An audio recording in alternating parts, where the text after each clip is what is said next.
What is going on, Headliner Nation? Welcome back into my wide receiver start and sit episode. Week 9 is officially here, and we've got some injuries to wide receivers this past week that's going to change the landscape for a few different guys, and we need to dive into it and try to figure out who's going to replace him on our team. Is there anyone on the waiver wire? Who can we trust the rest of the season, especially with the playoff stretch run coming up very soon? And Thursday Night Football this week should have been filled with plenty of fantasy relevant wide receivers, but unfortunately, injuries are killing that. Nico Collins is still a couple of weeks out. Stefon Diggs is done for the season, so Tank Dell is really the only fantasy viable wide receiver that we're going to take a look at in this matchup. It's not going to be easy going up against the New York Jets, and Dell should end up leading the team in targets this week, even if his ceiling isn't all that high.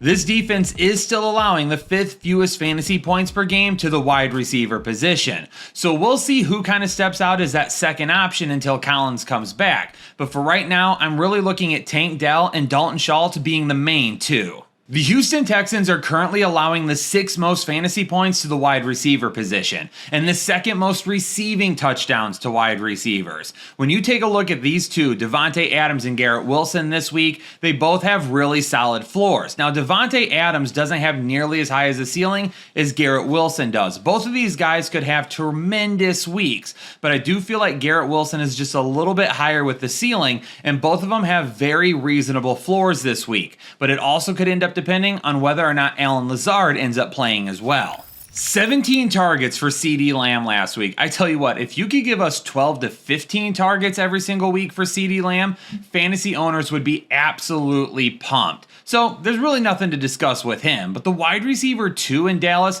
has been a bit of discussion for basically the entire season. Jalen Tolbert has shown signs, KaVontae Turpin has shown some signs. Really trying to figure that out right now isn't really worth a headache. For fantasy purposes, they're going to go back and forth as the wide receiver 2 probably more often than what we would want, but Jake Ferguson probably would end up being the main 2 overall target, killing a lot of the fantasy value these two may have. Drake London and Darnell Mooney, really, I'm not considering sitting either of them this week. So if you're seeing medium risk and you're freaking out, there's not really any reason to do that. Number 1, Dallas doesn't give up a ton of touchdowns to wide receivers this season. That hurts their ceiling just a little bit. Number 2, with Kyle Pitts being so good over the last few weeks, you gotta wonder whether or not Darnell Mooney or Drake London could suffer because of that in any given week. Another reason to kind of knock their ceiling. Number 3 is the running game this week against Dallas. If Bijan Robinson has a big week, then that is another reason to knock their ceiling. I'm not listing either of these guys as a medium risk because I'm worried about their floor. I'm just worried about how high their ceiling may be and whether or not we should be super reliant on them helping us actually win our week, but just helping us stabilize our lineup. I'm sure it may take a week or two for Tua to kind of knock that rust off and get back to that ceiling we've seen with this Miami offense before. But Buffalo is not an easy team to pass on either. So Tyreek Hill, obviously going to be a safe bet every single week. Tua's looking his way more and more and more. Jalen Waddle this week is a little bit more of a high risk for me though, based on his performance last week and this tough matchup. As long as Tua's out on the field, Tyreek Hill has a high ceiling and a high floor, but Jalen Waddle is really going to fluctuate in both of those areas as the number 2 option on this team. Buffalo's allowing the 4th fewest fantasy points per game, so this will be another week where Jalen Waddle's upside and his floor may be a little bit difficult to predict. Khalil Shakir really quietly is having a fantastic season. Do you know he's caught every single target this season except for 2? That's kind of insane. And he gives you a solid floor every single week because of that. He's not going to fluctuate nearly as much with the floor, and the ceiling is going to go up and down sometimes. But the good news is, even with Amari Cooper added over the last couple of weeks, Khalil Shakir hasn't gone anywhere as Josh Allen's number 1 target. I could see Jakobi Meyers and Trey Tucker both having a little bit of fantasy value this week. Now, Jakobi Meyers is going to be much safer. He led the team with 7 targets last week, and I could see that keeping up for a majority of weeks, with him and Brock Bowers kind of being that number 1, number 2, and fluctuating back and forth. Trey Tucker's a guy that probably needs a touchdown every single week, but in really solid matchups, he definitely could end up finding it. You don't really need to pass the ball to beat the Las Vegas Raiders. You can run against them pretty easily and just dominate them up front. However, they are still decent at limiting upside. The numbers are a little skewed because teams just don't pass that much against them. But even with that being said, the amount of volume they are seeing, they're still keeping teams from really finding the end zone. So let's go ahead and lock in Ja'Marr Chase and T. Higgins, both as low-risk options regardless of what the numbers look like. And maybe touchdowns won't be there this week, and maybe they will, but at least the volume will. We just have to keep our fingers crossed that T. Higgins makes it back. If he does, he's good to go. He's seeing plenty of targets every single week. If he doesn't end up making it back, then it could be a massive day for Ja'Marr Chase. Ladd McConkey is coming off of his biggest career game so far, and now he gets a Cleveland defense allowing the 5th most fantasy points to the running back position. He has at least 7 targets in all but 2 games this season. McConkey's being looked at way more often than any other target on this team. And his current projection over on Underdog only has him at 53.5 receiving yards for this week. I love this matchup. I love the volume that he's getting, and I love the fact that I'm taking the higher on this projection. Elijah Moore and Cedric Tillman probably aren't going to see the big days that they had last week, but based on volume alone, they could still end up having pretty decent games. Now, the ceiling may not be what we would like it to. Los Angeles has been really good at stopping receivers so far this season, allowing the 3rd fewest fantasy points per game to the position. But when you take a look at what could end up happening with a negative game script for Cleveland, they may throw the ball 35 plus times this week. And if that happens, we're talking at least 7 or 8 targets for both Moore and Tillman. Unfortunately, I am not loving the New England wide receivers this week. Drake May looks like he may end up missing this week as he continues working through the concussion protocol. And we have seen with Jacoby Brissett, there's not really a whole lot of upside with the passing game in this offense. Demario Douglas and Drake May seem to be on the same page, but unfortunately, it just hasn't really worked out with Douglas being sick and then Drake May leaving last week with a concussion. So I've got to list Demario Douglas as my Mando must-avoid wide receiver of the week. I absolutely hate this matchup going up against Tennessee with Jacoby Brissett as the quarterback. If Drake May were playing this week, this could end up changing, so make sure you check back. But as of right now, it looks like Brissett will end up being the starter. And because of that, Demario Douglas just doesn't have the type of fantasy value that we need to try and trust him as a flex or wide receiver 3 option. And just like you come to us to help you avoid mistakes in your lineup, you should be going to Mando to help you avoid odors, because their clinically proven formula can eliminate odors for up to 72 hours. So if you're busy and on the go like I am, Mando can definitely help you stay fresh and clean all day long. And by heading over to Shop Mando right now and using code word headliners, you're going to get 40% off of their starter pack. Absolutely grab it now, see what Mando's all about, and I promise you're not going to be disappointed. Mason Rudolph actually looked pretty darn good against Detroit last week. Now, this matchup against New England may not be as favorable for them. However, New England still allows the 8th most receiving yards to opposing wide receivers. And seeing as how Calvin Ridley was the beneficiary of basically all that volume last week, go ahead and lock him in as a medium risk start this week that we hope reaches some potential upside once again. Maybe not as high as last week, but he definitely could end up being a whole lot safer moving forward. For as bad as the Giants' offense has been this season, their defense has been pretty stingy. They haven't allowed a ton of big games to opposing teams, and this week going up against Washington for an interdivisional rivalry is definitely going to be a task for them. Jaden Daniels, last week, bruised ribs, ended up playing through it, through that Hail Mary. A lot of people are discussing him as a potential MVP candidate right now. That's how well he is playing. Terry McLaurin, for me, is the guy that we're looking at in this offense for wide receivers. Now, he's going to be a little bit risky this week just because we do know, once again, this New York Giants defense can be stingy with the fantasy points and keeping yards to a minimum. We'll see if Jaden Daniels can go ahead and throw all of those statistics out the window, though, and give Terry McLaurin a huge day, which would mean finding the end zone. Malik Nabers had 13 targets last week, and he was inches from having a big touchdown that would have given one of the better fantasy weeks for any wide receivers. And this week going up against Washington, he's likely going to see about the same amount of targets, probably 10 to 13. He's going to see more than enough volume, and he's one big play away from giving you a great fantasy day. Wan'Dale Robinson is kind of the exact opposite right now. He's not really a big play away from giving you a big fantasy day. He is always, though, one play away from giving you a decent floor. Plenty of targets, plenty of catches, not a ton of yards, but just enough to be fantasy viable. And if you need someone to throw in there that won't lose you the week, Wan'Dale Robinson still isn't the worst case scenario. Chris Olave had his first game with 100 receiving yards this season last week, and it's his fourth game with at least 80 receiving yards this season.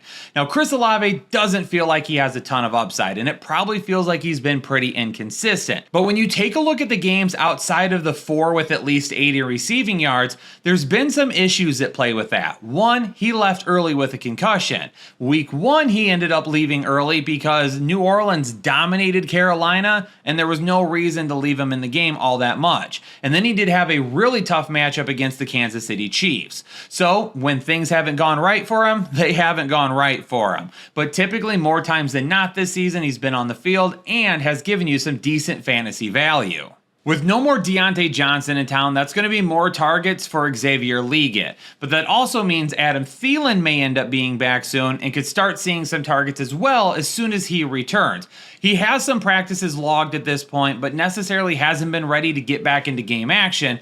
That could be happening very soon, and we'll keep an eye on it. For Xavier Legette, he's big play dependent. He's going to have a big play or a touchdown to really make his fantasy day. And for Adam Thielen, if he were to return this week, we could take a look at it, but we'll see if he'll have any type of limitations before we make that decision. Back-to-back solid matchups for the Denver Broncos. They're going to be getting a really beat-up secondary for the Baltimore Ravens that have had trouble stopping the pass all season long. And we saw what happened last week when Denver turned it up a notch on Carolina. It definitely could end up happening this week as well against Baltimore. Courtland Sutton had 11 targets last week and was by far the most looked at player by Bo Nix. I could definitely see him locking in for another really solid day here in week 9. It's hard to anticipate exactly the type of role Diontae Johnson is going to have with the Baltimore Ravens in week 1. I don't know if it's really going to take away from Zay Flowers all that much right now, but we will monitor that over the next couple of weeks. The main concern for me with Zay Flowers this week is whether or not Patrick Surtain will be on him the entire time. We're going to need to move Flowers around a little bit. We're going to have to hope Surtain moves over to Rashad Bateman, and then Flowers could end up being good to go. But if he's not, and he sees a lot of Surtain this week, he's definitely going to be a lot riskier than what we've been used to. Honestly, there's not a whole lot to talk about when it comes to the wide receivers for Jacksonville this week. Brian Thomas Jr. was going to miss 2 to 4 weeks, and then all of a sudden it was, nope, he should end up being good to go, so we really don't have a whole lot of information on him as of yet. Gabe Davis is banged up. They lost Christian Kirk. Parker Washington could end up stepping up. There's just a lot going on with this Jacksonville receiver core right now, and it kind of revolves around what happens with Brian Thomas Jr. So check back in the rankings later this week. We'll have some more updated information and hopefully can make some better decisions. A.J. Brown and Devontae Smith could both end up being top 10 options at the wide receiver position this week. The biggest hope here is that Philadelphia doesn't blow out Jacksonville and Jacksonville can keep it close. That just means more opportunities for these guys. But realistically, we're probably looking at the guys having a touchdown each, close to, if not over 100 yards. And if that ends up happening, we may find ourselves where Philadelphia is leading by so much that they don't see a whole lot of volume the rest of the day. DJ Moore actually saw his target share drop below both Rome Odunze and Keenan Allen last week. That's unacceptable. He's the best wide receiver on this team and the best pass catcher. They need to find a way to get him going and get him more targets, and that could happen this week against Arizona. So I'm definitely back to him being a low-risk candidate, with Keenan Allen being a guy that's more medium risk. He's got some touchdown potential, but won't see as much volume as DJ Moore should. And then I still feel Rome Odunze on a consistent basis will probably end up being the number 3 target on this team. Marvin Harrison Jr. had a great day last weekend, going up against a Miami secondary that's done pretty well at limiting wide receivers so far this season. And now we got another tough matchup going up against the Chicago Bears. Now, does Marvin Harrison Jr. end up finding the end zone? Maybe not, but we could still end up locking him in for about 6 to 8 targets.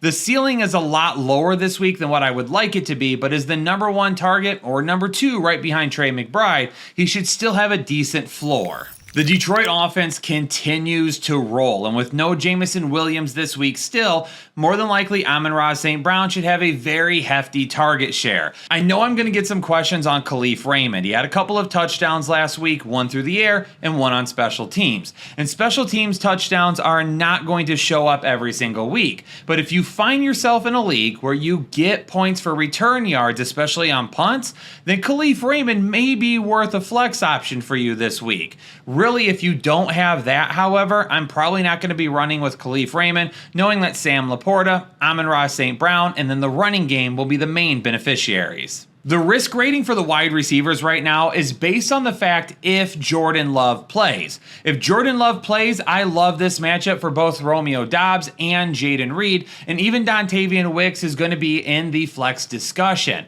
But if it ends up being Malik Willis, we will evaluate this once again, because unfortunately these risk ratings would not be the same with Willis at quarterback. Puka Nacua and Cooper Kupp didn't look like they missed a step coming back from their injuries last week. Very solid days overall, and now they're going up against a Seattle defense that got lit up by Buffalo last week. Seattle's defense has been very up and down this season. Against bad offenses, they've been very good. Against good offenses, though, they haven't been all that great. So I don't mind either Nacua or Kupp to have really solid days. Right now, Lockett and JSN are both going to be medium risk players for me, but this ends up changing if DK Metcalf plays. If Metcalf comes back, he becomes a low risk player, Tyler Lockett becomes medium, and JSN becomes a high risk player at that point. If for some reason DK Metcalf doesn't end up playing, then the numbers will stay exactly where they're at. It appears if Joe Flacco is going to be the starting quarterback moving forward for the Indianapolis Colts. They feel they have the best chance to win this season with Flacco at the helm,